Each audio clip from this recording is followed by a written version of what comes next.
Ang kamatuoran magdala og kagawasan.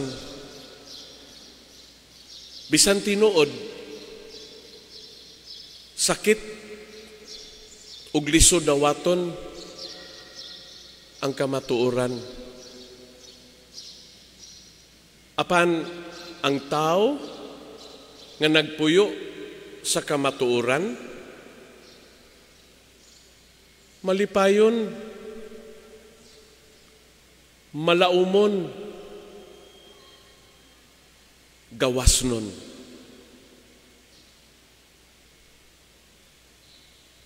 Ingon niini karon ang pagtulunan nga buot isilsil sa mga pagbasa dinhi kanato karon. Nga pagkabulahan nato nga nakadungog kita sa pulong sa Dios ug atong hinumduman nga ang pulong sa Dios kamatuoran ug kinsa kadtong magpuyo sa pulong sa Dios ug nagbuhat niini gawasnon.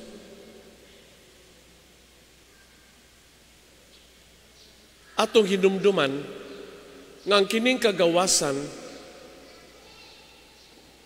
kinahanglan di ay nga atong mapuy-an. Freedom is something within us. If we live by the truth, there is freedom in our life. Kita nga nakabati sa pulong sa Dios, nagtuman ug nagpuyo niini, nagpuyo kita sa kamatuoran ug malipayon ta nga kita makasinati kung unsa ang tinuod nga pagkagawas nun. Maubaya ni karon ang unang pagbasa nga si Shadrach, si Meshach, ug si Abednego, mga batan-ong lalaki. Apan sila gitaral sa hukmanan kay ngano man tungod kay wala sila mutuman sa gisugo sa hari kanila. Hinunua ilang gibarugan ang pagtulunan nga gitudlo kanila diya sa ilang mga katigulangan. Ilang gipapuyo ang pagtulunan ug ang balaod sa Dios diha sa ilang kinabuhi. Despite their youthfulness, they enjoyed the meaning of freedom. Ug kini ilag yung nasinati nga bisan pa man sila gikastigo o gibutang sila diha sa fiery furnace kana bang hudno, apan wala sila maunsa. Ug mismo ang hari midawat sa pagtuo nining tulo ka batan-on. These three young people were able to witness the meaning of truth and experiencing freedom. Ug mauni ang nakaaghat sa nga siya sab mudawat sa pagtuo niining mga batan-on. Believing in one God. Ug dinhi karon sa atong ebanghelyo, atong nadungog si Jesus nga ang nagpuyo sa kamatuoran magbuhat sa katarong Ug ang tao nga magbuhat sa katarong, gawas nun. Nga bisan unsa pa man kaha tingali ang mga nagkalain-laing mga pagsulay, mga kalisdanan kaha nga ipahamtang diha kaniya, yet the person enjoys the meaning of freedom.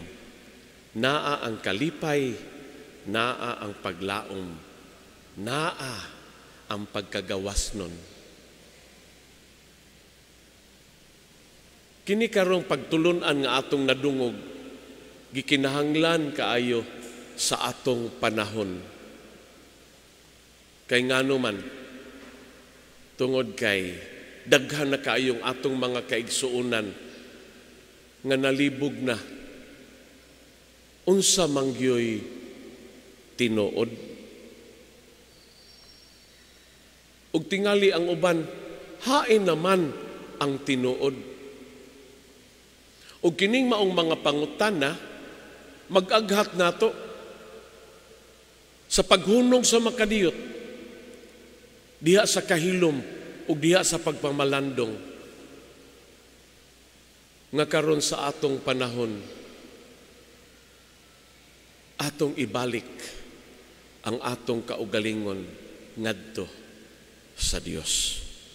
Kay ang Dios sa kanunay nagdapit nato, duol mo nako, kamong tanan nga gikapuyan o gibugatan sa inyong gipasan, ug papahulayon ko kamo.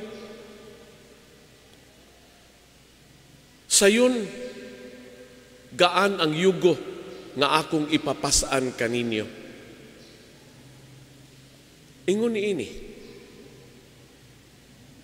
Ug mao gani nga niini karong mga panahon sa Kwaresma, kanunay jud tang makadungog niining nindot kaayong awit nga kaha atong madungog nga kantahon ug kini mga pulong nga natagik diha kang propeta Osias. Come back to me with all your heart. Don't let fear keep us apart. Makaigsunan, agi og pagtapos niining ato nga pamalandong, dili tingalik tanan karon nga ni adinhi, nakailan ni adtong usa ka pari nga Jesuit, nga usa nini kahigayon na destino siya diha sa Sacred Heart sa diha Jerusalem. Luoy katong paria nga paminawon diha sa iyang pagmisa. Hinay kaayo, hapit na lang dili masabot ang iyang mga pulong. Ug daghan kay mga tawo na kaingon, nganong gipabisa pa maning paria? Apan pagkahibalo sa daghang mga tao, sa sugilanon, sa kinabuhi ni atong maong pari, wa sila kapugong apan mitulo ang ilang luha. Kay ngano man, tungod kay kadto di ay siyang maong pari, gidakop to siya didto sa China o gipriso. Tungod kay siya pari, Katoliko, Kristiyano. Unya, dugay kay siya diha sa prisuhan og pulong pa. What kept him insane diha sa iya nga kinabuhi? Keeping his sanity. Ang iya rag yung gibuhat mao, nga nakakuha siyang mga pila ka bato. Ug mao ra gyud iyang gibalik-balik. Our Father in heaven, hallowed be thy name. Hail Mary, full of grace, the Lord is with you. Ikahuman sa napo ka bato, balik na pod, balhin. Hail Mary, full of grace. Ug didto, he kept his sanity. Ang kagawasan ba diha sa iyang kaugalingon? Bisan tinuod siya naa sa prisuhan, mga rihas nga puthaw, apan wa to makapugong niya diha sa pagpuyo sa pagkagawas nun. Kay ngano man tungod kay iyang gipuy-an ang Dios diha sa iyang kinabuhi. Ug mao kini karon ang labi natong gikinahanglan sa atong panahon. Gikinahanglan nato ang Dios. Mao naman gud ni ang nakalisod kay ngano man ang atong panahon karon nagdasig man gud nato gadgets, computer, pamati ni anang mga nagkalain-lain nga mga madungog nato sa radyo, sa telebisyon, sa Facebook. Apan, wa na gyud makahinumdum ang tao sa pag-uli sa iyang kaugalingon balik sa Dios. Mauni siya karon ang labing makahuluganon kaayong higayon nato nga makakita ta. Gusto tag kagawasan, gusto tag kalinaw, malaumon ang atong kinabuhi, puy-an nato ang Dios nga mao ang kamatuoran.